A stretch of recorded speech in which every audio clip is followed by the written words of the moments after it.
We'll go ahead and get started. I'll welcome everyone to tonight's first session of Keeping the Bench and Bar Together. We know that this has been a challenging past year and probably more challenges to come in the year ahead. But because we all couldn't get together in person, we wanted to at least have some opportunity for the bench and bar to get together and talk about some challenges that we're facing on both sides and ask questions and just have that open dialogue. So tonight we have two of our newest judges to the bench and very excited to welcome them here. And I know that they're excited to see all of you. I will just apologize at the outset. I was telling the judges if you were here, I hope my internet isn't too laggy, but it seems to be holding out okay for now. So I think that we can work through this. General format tonight is going to be introductions of the judges. And then I believe each of the judges has a little something that they would like to help us understand about their courtrooms and things going forward in the months ahead. And then we'll open it up for questions. I don't know how many people here have attended a webinar type Zoom, so I just want to give a quick tutorial. Down at the bottom, you'll see a Q&A box. That's where you can put your questions. This is being recorded, so you do have the option to either use your name or ask a question anonymously. So if you type questions into that Q&A box and use your name, I'll go ahead and read it when I read the question. But if you would prefer to ask a question anonymously, that's perfectly fine too. Just go ahead and type that in. So with that introduction piece and I guess instructions out of the way, I'd like to open it up and offer each of our judges a short opportunity to introduce themselves. And I'm being reminded right now, I should probably tell you who I am. My name is Lindsay Dangl. I am the secretary of the Ingham County Bar Association and also an attorney that's practicing in the area for the last about 12 years. With that, let's start with Judge McCormick first. Why don't you tell us, briefly introduce yourself and tell us where you went to law school and a little bit about your background before you joined our bench. Well, thanks, Lindsay. Thank you everyone for coming tonight and being here during these very difficult times. So I am a graduate of Thomas Cooley Law School, seems like ages ago, which it probably is at this point in my career, but I've spent most of my career at the Ingham County Prosecutor's Office. I was an assistant prosecutor for over 20 years. The last 10, I served as chief assistant, pretty much running the office.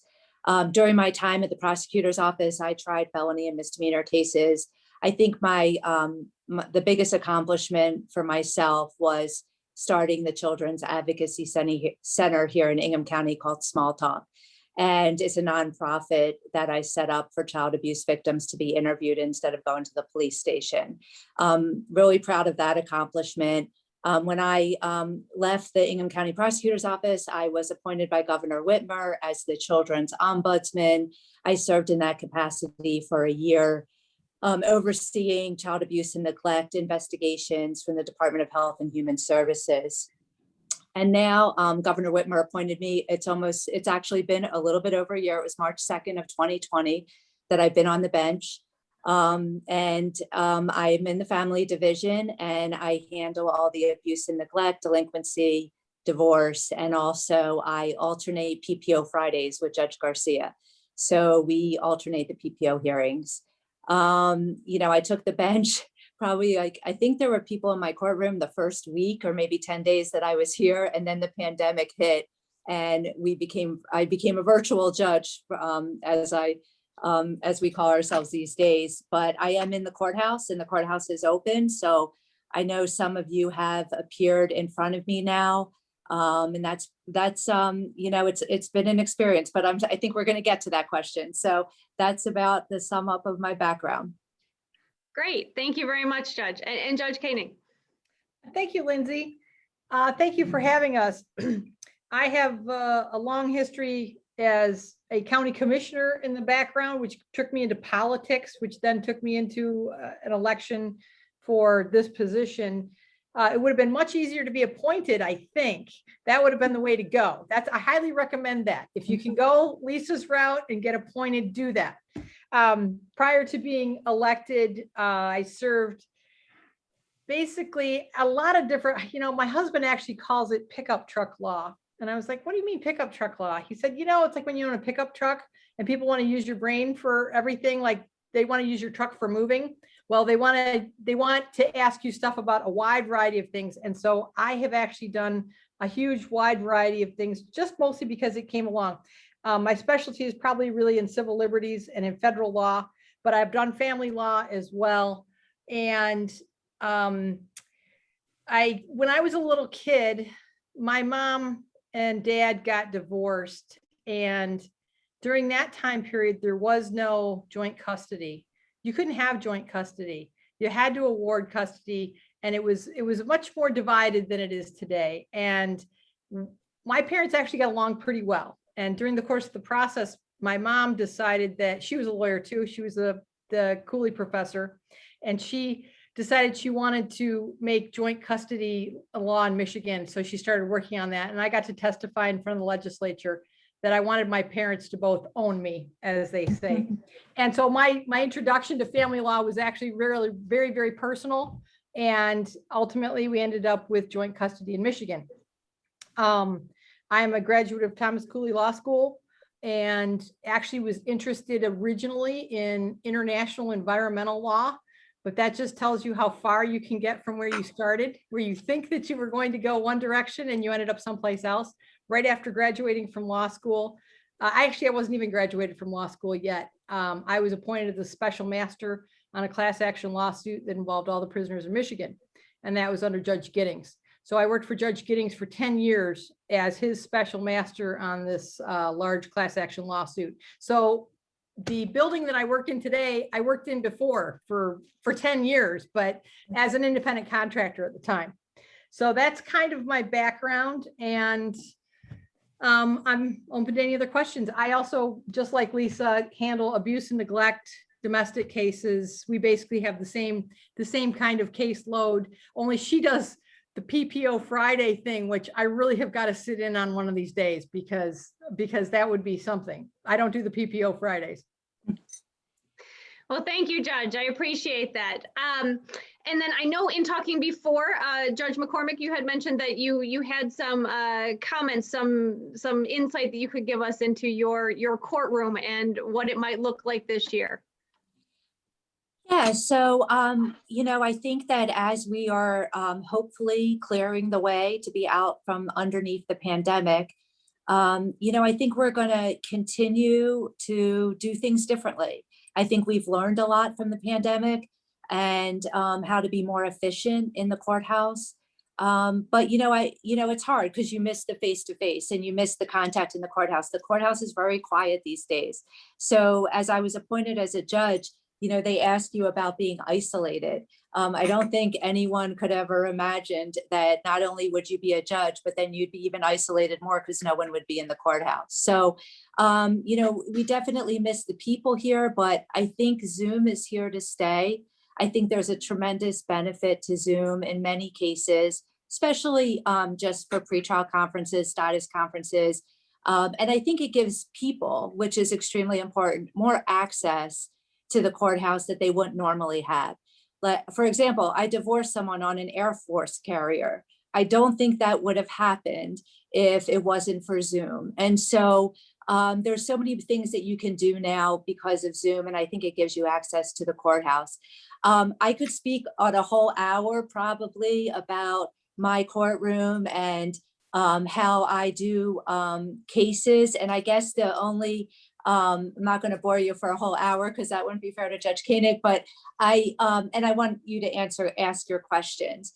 But what I would recommend to everyone is just a word of advice. If you haven't been in front of a judge, Zoom into their hearings, because now you have the best seat in the house. You can just Zoom in and watch and not be watching a judge for the first time.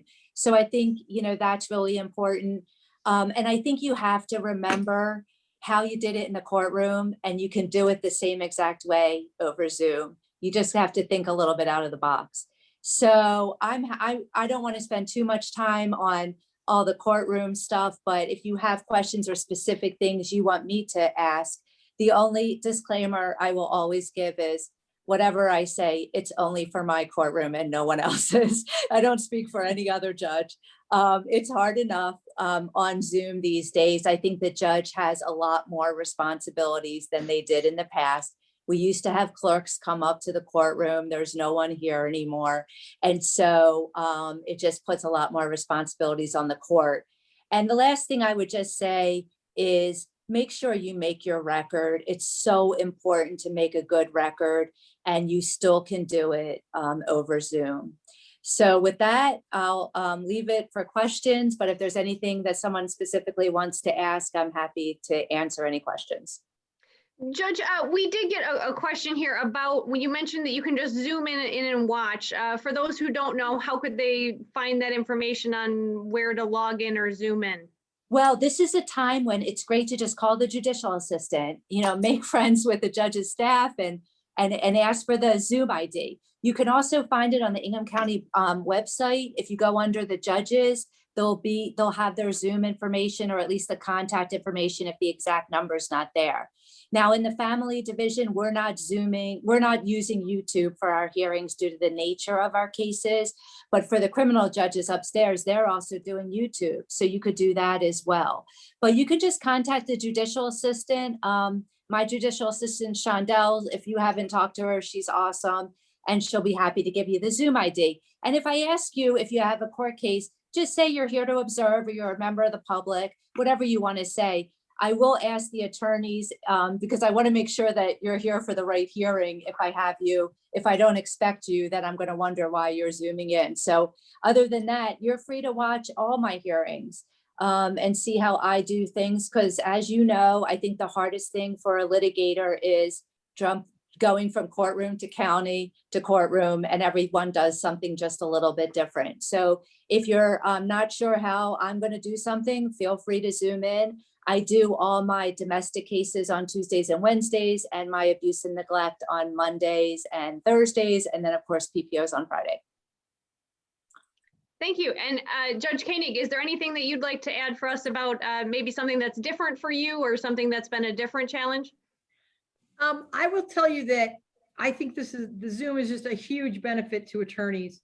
It's just such a benefit. There are attorneys who we would not have been able to schedule hearings in the past, but because of Zoom, they're able to be in 3 or 4 different counties in an afternoon.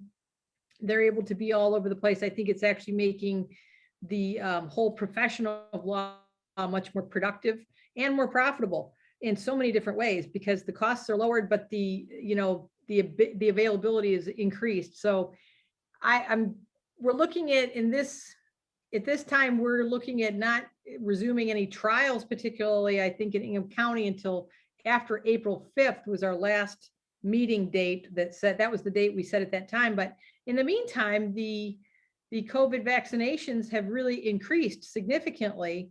And we're actually, I think, vaccinating about 1.8 million people a day across the country. And that is almost double what was anticipated. So I will tell people to keep your eye on it in some ways, because it is possible that things may move faster. I think we're supposed to get 4 million doses in the state of Michigan by the end of March. And we didn't really anticipate that this would happen or that we could get people vaccinated. So if the trend continues, we may all be back, at least for trials, in the courtroom before you know it. But otherwise, I agree with Judge that we're going to keep all the good parts as long as we can, just because it makes it so much more efficient, so much more usable. Also, I think I have people that show up for hearings that may not have shown up otherwise, not just because it's convenient, but because they weren't sure if they were going to get grabbed and taken off to jail. So they showed up because they know nobody can reach through that screen and grab them. And that's actually helpful to us, because the likelihood of them being taken off to jail is not necessarily high, but they think it is.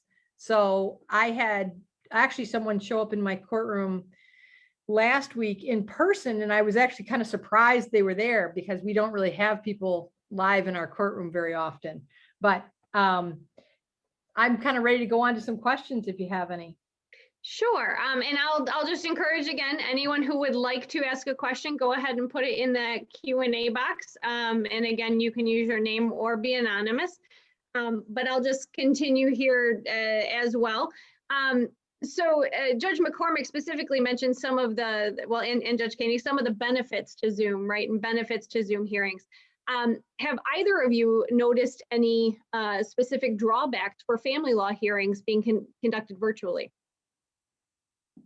You know, Lindsay, that's like a really good question. I mean, we're doing trials on domestic cases, all like via Zoom, and we're also doing our abuse and neglect. All our non-jury trials are still going forward. Like Judge Koenig said, the jury trials are suspended, but the benefit of, you know, being able to continue to move the docket forward has been the majority of our work is bench trials. And so we're able to do those. You know, I think that, from a credibility standpoint, I think that if your client has good Zoom technology or they can use an office space separate from you where you can converse and I can see the person, that's all excellent, you know, but as we know, it's not always the case. And so I think part of the problems that exist, people don't test their Zoom technology ahead of time with their client. And I think doing that little test will just save you a long way. But look, it could work perfectly on Monday and on Tuesday, their internet crashes. I mean, those things are just going to happen. But make sure that they have video capabilities. You know, some just calling in might be fine for a pro-con or a pre-trial. But if you want to take testimony, it's really hard to judge the credibility of a witness when you can't see them and see their facial reactions, because it's so much about the credibility of seeing the person and how they're talking. So just doing that over the phone, that's concerning to me. And so making sure that video technology is there, because if not, and it's constantly being interrupted, it makes things very difficult. The second thing is to make sure the person can be in a private room. People have their kids home. I'm really understanding of the dogs barking and things of that nature. But when you're trying to hear testimony and the dog's barking, the baby's crying, and everything seems like it's breaking loose in a household, you know, that's really not the time for court. So they have to be prepared to either have childcare in their home or know what a time period is that they can, you know, basically take their testimony uninterrupted, because it's not fair to the person testifying either. It's distracting. So those are just some of the things that come off the top of my head that are some problems with Zoom. And the last one, I'll just, you know, because I'm big on exhibits and probably people that have been in my courtroom, you know, make sure your client has the exhibits where they're at and where you're at. So when you're proposing exhibits, make sure they know what you're talking about. And a lot of times they'll be like, well, I have to look it up on my phone, or I have to look it up on my email. You know, if you want things to go smoothly, make sure your clients are prepared and understand what the expectations are, and what the expectations are that they're still in a courtroom. Because, you know, some people, you get on Zoom and they're laying in bed, they're not dressed appropriately. Things that can easily be corrected by having a conversation with your client, like don't do anything that you wouldn't do in a courtroom. It's amazing to me how many people interrupt the judge while they're talking. That would never have happened in the courtroom. So I think that a little preparation with the clients goes a long way as to the to-dos and the not to-dos, so that you can have a smooth hearing. If everyone prepares ahead of time, you can have a smooth hearing on Zoom, and you can even have a contested bench trial. I've done them and they've gone well. And it all comes down to the witnesses being prepared and understand what everyone's role is, and that it's still a court proceeding. Thank you. And Judge K, I want to give you a chance to speak to that as well, if you'd like to. Sure. I saw something that was kind of helpful the other day ago that somebody was sending out with their Zoom instructions. It was said, just reminded people exactly what Judge McCormick just said, that this is still a courtroom, that all the rules still apply. No gum, no hats, no, you know, just basically to have a certain level of respect about the whole thing, because it really does make a difference about how you feel about the people who are before you. If there is a certain level of respect and understanding that this is just a serious matter. Most of the time it's, I mean, I'm kind of a casual judge in a lot of ways myself, but it's still about being respectful of the place, of where you are, the procedures. The connection stuff is really important. We almost had to reschedule something today because the person just could not get their phone to stay on connection. It was delayed and glitchy. And at that point, if you're going to inconvenience 6 or 7 other people who are there on a hearing, my reaction might be, you need to come in person. And just come in person, that one person who can't seem to get their connection together, because otherwise you're holding up all these other people who do have a good connection. So I totally agree. Practicing beforehand, making sure you have a good connection. The exhibits being in everyone's hands is really important too, because I've run into that same thing where nobody knows who's on first and what's on second because they don't have all the same documents in front of them. So pre-planning is critical, really critical. Totally agree. And Judge Koenig, to that point on exhibits, for submitting the exhibits ahead of time, for some who might not know on here, how does your office do that? I just have them send them to my assistant.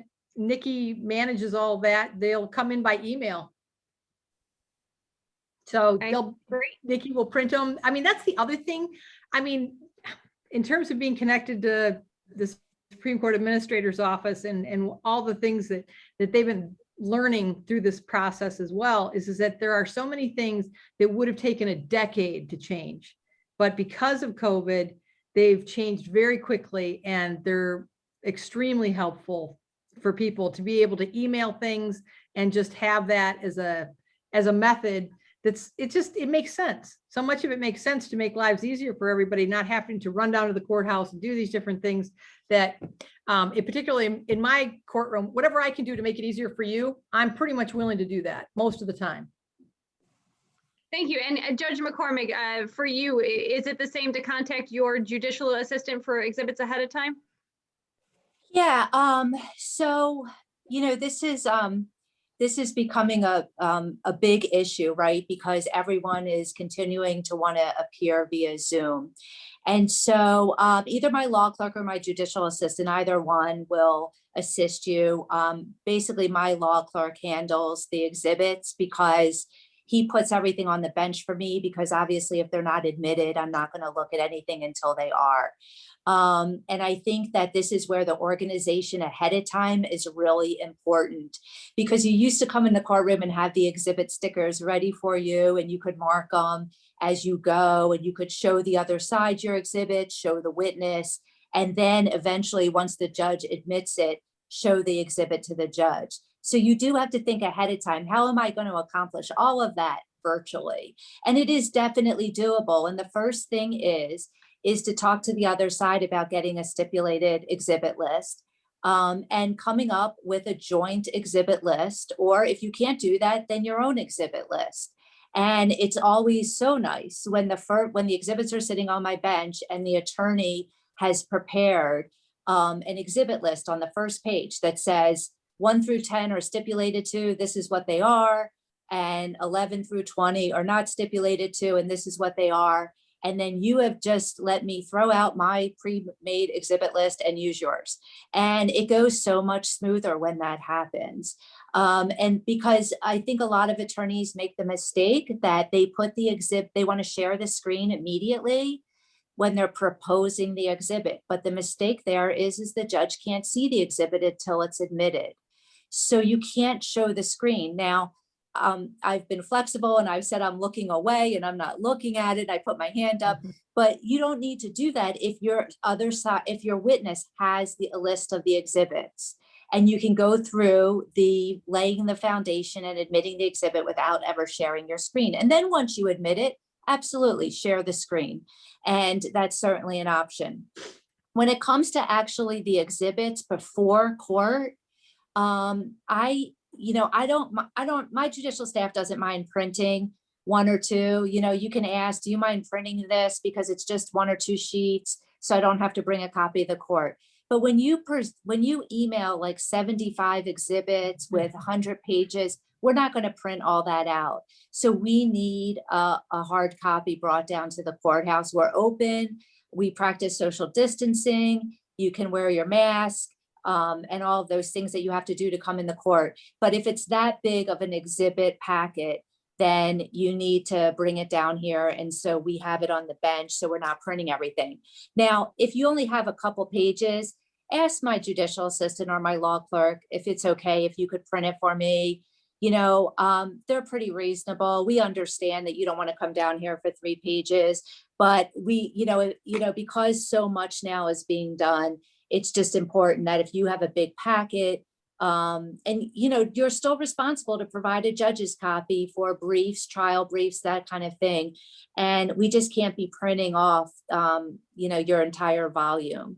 So I think that answers the question, Lindsay, probably maybe more in depth than anyone wanted, but that's, contacting my office. If you're not sure of the procedures, my law clerk, Christopher, will be happy to go over them with you to let you know what my expectations are, at least.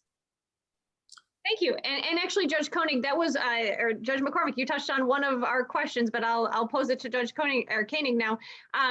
Jennifer Martinez was asking, with evidentiary hearings, how do you handle the screen sharing? I know that Judge McCormick just explained to us how she handles that situation, but Judge Koenig, how do you handle that? I think actually most of the time, it's actually hasn't been much of an issue yet. Most of the time I have hard copy of stuff and everybody's got a hard copy. So I haven't seen it on screen and I haven't had to look away or do anything like that yet. But I've only been here since January. So Judge McCormick has a lot longer time period arc to work from on that in that regard. So that is definitely an issue in terms of it should be done appropriately and carefully. Myself and my assistant, my law clerk, were talking the other day ago about what limit we would put on copies, on making copies of things. And I think our limit was 30. We were like, we're not going to go over 30. Like we'll let you email up to 30, but that was about as far as we were going to go too. And then after that, somebody's going to need to bring copies and do the work themselves. But, for the most part, we don't have, because I'll do a lot of abuse and neglect. I don't end up with a lot of, stuff that people haven't already prepared. So the attorneys tend to do a really good job and we really appreciate it. And what about Judge Koenig? Do you prefer that witnesses are on the same screen with their attorney or that they're on separate screens? They're always on a separate screen. I shouldn't say never. Most of the time they are on a separate screen is my experience. And that's because they're not normally in the same place. But I do like it when they are with their attorney. And I actually prefer that because I feel that they can communicate better and that they can represent their client better. Judge McCormick, how do you feel about that? I think that when I've seen it both ways, but I think the issue is that when the attorney is with their client in the same room, they have to practice social distancing and they're wearing masks. And as we all know, it's hard to talk and argue with a mask on. And so, and I think that the biggest issue that I have is to make sure that the attorney and the client are able to communicate during the course of the hearing, if they, so that they have that ability to communicate with each other. That should be set up between the attorney and the client before they get started. I know a lot of people are texting back and forth or sending emails back and forth, but if you do need a break, speak up. I do my best to put people in breakout rooms when they need it, especially when you say I have to talk to my client or I have to advise them in confidence. I'm certainly going to honor that request. I think that I want to be able to hear and see the person. And when you testify with the mask on, I think it takes away from that. So if you have them come in because they don't have great internet to your office, just set them up in another conference room. And that's worked out just fine. But if you have no choice and you have to be together, then obviously I want you to stay safe. And if I have concerns about making a decision or I don't think it's appropriate, I'm going to speak up and make that record. So I will let you know. But I think that's the concern. And you really, as the attorney advocating for your client, have to decide if we're having an evidentiary hearing, whether you want me to hear that testimony while the person's face is covered. Because credibility is really has so much to do with those in those hearings. So, but that's the decision the attorney makes. And Judge Koenig, I just want to give you a chance to respond. Do you agree with that? Oh, my first reaction is that what Lisa is talking about in terms of people being safe is paramount to me. That if it puts people in a position where they cannot be safe, then I want them to do whatever it is to keep safe first. That's first and foremost. Somehow, I don't know, the credibility issue has not been as big a problem with people. It just hasn't come up that much. I think most of the cases that I've done that have people that have attorneys and clients in the same room oftentimes tend to be something simple. They're pro cons and different things. So they just hasn't really mattered that much. But when it has mattered, most of the time when I have seen it, they've been on a separate screen. And most of the stuff that I do all the time, they're usually on a separate screen. So people are they're not in the same room most of the time. Okay. And then we have another question here. Given that neither of your backgrounds are primarily family law practitioners in private practice, how are you finding now sitting in a seat specifically aimed at family law? I'll open it up to whoever would like to go first. Well, I can go first. I have had no family law experience in regards to divorces and parenting time and custody. My background is in abuse and neglect and delinquency from the prosecutor's office. So obviously I had no family law experience, not just some or people on type had none. But, I think that I tackled it by just reading all the statutes and case law, and also taking advantage of my good colleagues here on the bench, specifically Judge Dunnings, who I know is on tonight, who will tell you that I called her all the time because you can't know every area of the law, and it's important to recognize when you don't, and figure out what cases you need to read, what are the rules, and, basically to be able to have those conversations. And I've also, the SEAO gives every new judge a mentor. And so I've reached out to her as well. But if I don't know, I ask.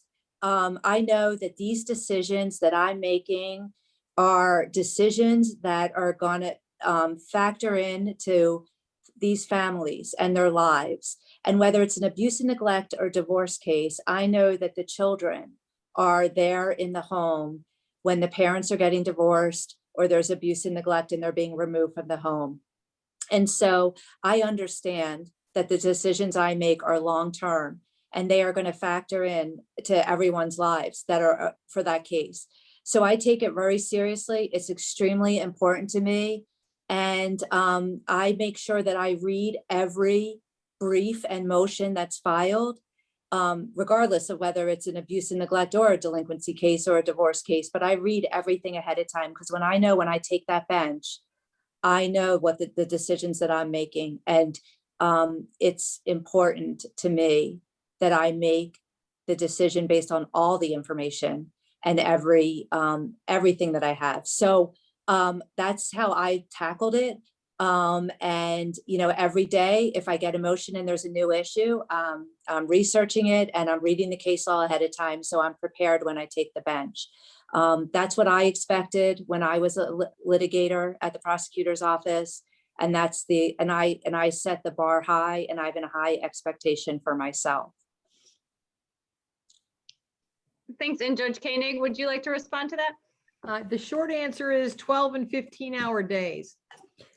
That's what it takes.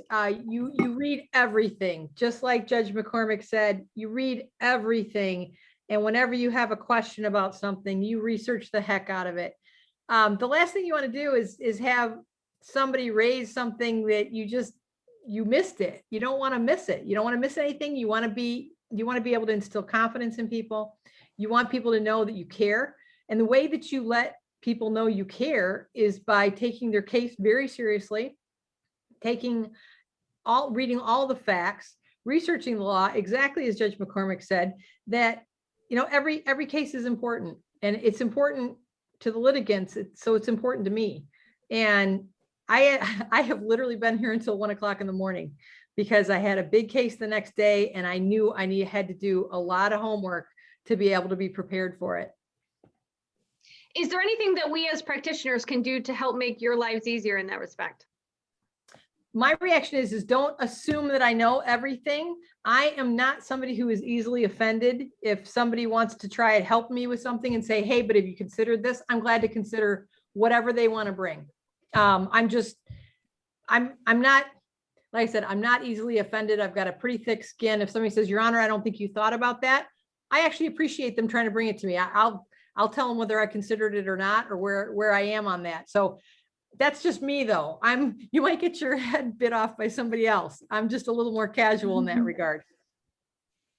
And Judge McCormick, anything that practitioners could do to make life on the family law bench a little bit easier for you? You know, I think that take advantage of the pretrial conference when we're on the record. If you have questions about procedures, that's a great time to ask. I think like if you know the case is going to go to trial, then make sure that if you want to have a status conference a couple days before to make sure the exhibits are set and the briefs are filed and everything is ready to go. I'm all for that because I think then it goes smoothly for everyone, including your clients. And just really think through your testimony ahead of time. Now, the one little quirk that I have is I like to go in order with the exhibits, but I'm flexible and sometimes they go out of order. But, you know, I always was, when I was a litigator, I was always prepared with a plan 1 through 20 or whatever it was. And so when people start with 7, it just completely throws me off. So I like to start in order. If you can't do it, you can't do it. I understand. But and so, because I think things just go smoothly when you are all prepared with your exhibits ahead of time. And so if you are having issues with the other side, you can't get to the table to stipulate, you want to have a status conference, you can call my JA to do that. I'm all about being efficient, and I don't want to adjourn cases. I mean, these divorce cases are on a timeline for a reason, and people need it to be finished. And so I want to rule timely. I want to make decisions timely. And so if you want to know or have procedures, I'll jump on calls. I think many of the attorneys already know when they call that I'll get on a call and see if we can figure things out to make things smoother. I think having the exhibits to the judge with an exhibit list makes things go so much smoother. A lot of people will put it in like a binder for the exhibits, which works out great too. And just having all that stuff in order and ready to go. I think you have to also understand that there's a lot of cases set. We see it more in abuse and neglect cases, but as soon as you take the bench, people want to be in a breakout room because they haven't had time to communicate with their client. You don't really have that in the divorce cases, but and so I try to be flexible with everyone. I know everyone's operating under difficult conditions right now, but don't forget, you can still come here. We welcome you to come to court. And there's attorneys that have come in, and I've had a non-jury trial, divorce trial, where both attorneys and the clients came in. You can practice social distancing. And so that you can take the mask off to ask questions, you can stand in the jury box. I mean, the courtroom's very vacant, so there's room for you to socially distance. So don't think that you can't come. You can if you want to, or if your client would feel more comfortable coming with you. If there's only 2 of you in the courtroom and we're doing a hybrid kind of thing and the other parties are on Zoom, you can spread yourself out in the courtroom.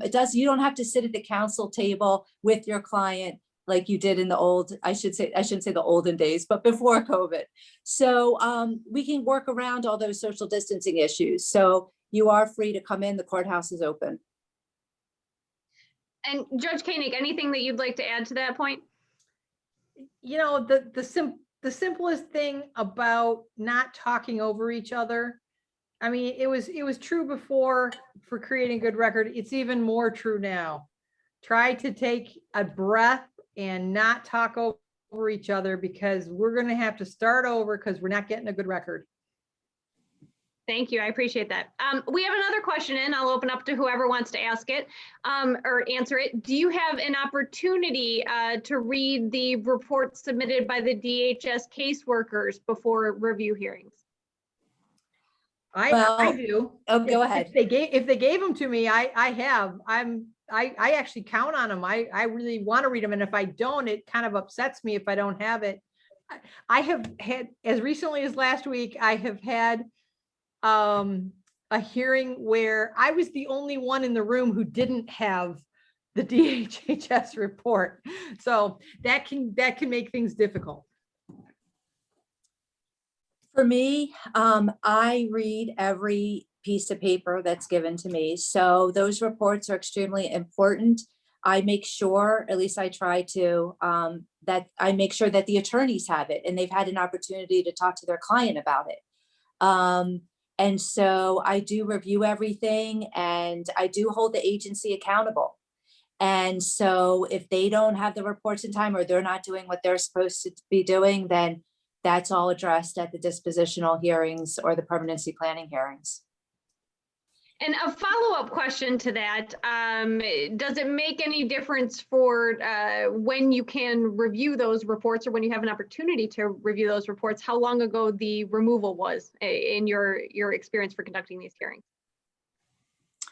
Well, I think you have to, I mean, I'm not sure if I completely understand the question, but certainly the removal, I mean, they're all on very specific timelines. And so I do take into account, obviously, the removal date, because that's how you have to decide whether there's going to be a permanency planning hearing. So everything is taken into account for me. And I actually hear all my dispositional review hearings and permanency planning. It's making my docket very crowded, but it is important to me that I know what is going on with the families, but also that I have an opportunity to tell the parents that they need to figure this out if they have a substance abuse problem, a housing problem, employment, whatever it is, because I don't want them hearing at the termination trial that it's too late. I want them to know all along that the judge has told them, if you have substance abuse, it's inpatient treatment, or you have to address these screens or that whatnot. So I have, I don't use the referee unless I absolutely have to due to timing matters, but I hear all my dispositional review hearings, which makes my Thursday a little crazy because I have so many cases set, but it's important to me that, and then that way I know what's going on. I know what the expectations were at the last hearing, and then I can make sure the agency's doing what they were supposed to do. I would comment too, that in the abuse and neglect side of life, what attorneys can do to help their clients is get ahead of the game. Don't wait for us to do everything. Get ahead of the game whenever you can. There's people who voluntarily agree to all kinds of different services and things before we even have an adjudication. So my reaction is to say, look, get your ducks in a row, because the time between removal and a termination hearing can be relatively short. I'm sure it seems like when you're talking about people trying to deal with substance abuse issues that have plagued them their whole lives, and you're asking them to figure it out now, figure it out quickly, to them, a year goes by very, very quickly. And so people need to start right away. You start right away. Don't think, that's what I see all the time, is that it seems, and I hear people say this, where they'll say, I didn't realize how short it was in terms of the amount of time that they had to get it together. And the sooner you start, the sooner you're going to get where you want to go. Well, thank you both. I appreciate it. And actually, we even had a thank you in the Q&A box from our participants. So thank you for that. As we only have probably about 10 more minutes here, I want to leave an opportunity for either of you to say anything as closing remarks that you'd like to impart your wisdom upon our bar. Yeah, I mean, I think that this is a tough time for everyone. And so I think we have to remember that every day that we come to work. And that's how I feel, that it's tough for everyone being isolated. You're isolated as a judge as it is. And then on top of it, there's really no one in the courthouse. But, I love when people come in because it's nice to see people. But I think that it's important that we continue to be professional and respectful, even over Zoom, and that we, that people are zealously advocating for their clients, even in this world of a pandemic. And I've been really impressed by all the attorneys, the family law attorneys. You have extremely difficult jobs in just the nature of the work, whether it's abuse and neglect or it's a divorce case. And I have the utmost respect for the work that's being done and advocating for your client. And so even in the midst of the pandemic, I think the bar should be really proud of how they've responded, and the judiciary as well. But it takes all of us together to do that. And I think that we have done a great job. And I think that moving forward, we have a new way of doing business. And I think that we'll be able to take a lot of these things that we've learned over the past year and continue them and give people access. I mean, I think the one thing that we should be really proud of is that we have had way more access to this courthouse because we're doing things electronically through Zoom. And that is a huge strive in making sure people's voices are heard. Thank you, Judge. And Judge Koenig, anything you'd like to add? Just to tell you the truth, I want to, going on top of what Judge McCormick just said, look out for each other too. So this is a really difficult field, and this is some really difficult information. Being in the abuse and neglect part particularly can be really difficult stuff to work on. Recognize that there's a certain amount of trauma that you experience just from being part of this whole process, and look out for each other, especially because there is so much isolation. That's why I appreciate you doing this tonight. Thank you, Judge. And I'd like to extend on behalf of the Bar Association and I think the bar in general, a big thank you to both of you judges for attending tonight and for answering our questions. Like Judge McCormick said, this takes all of us working together. So as we get through this in 2021, I sincerely appreciate both of you being here tonight to help us navigate that. And for being here for our first one in the series, volunteering to go first. And I would also like to thank all of our attendees.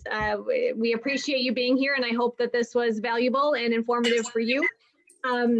We do have another round of keeping the bench and bar together coming up in 2 weeks, and that will be with Judges Garcia and Dunnings. So that will be another great one to join in and add to. But so, and also this recording of this webinar will be included on the Ingham County Bar website as well for members to have access to. So I appreciate everyone here tonight, and on behalf of the Bar Association, I thank you, and thank you judges very much for tonight, and I hope it was a great evening for everyone. Thank you, Lindsay. Thank you, Lindsay. Have a great night, everyone.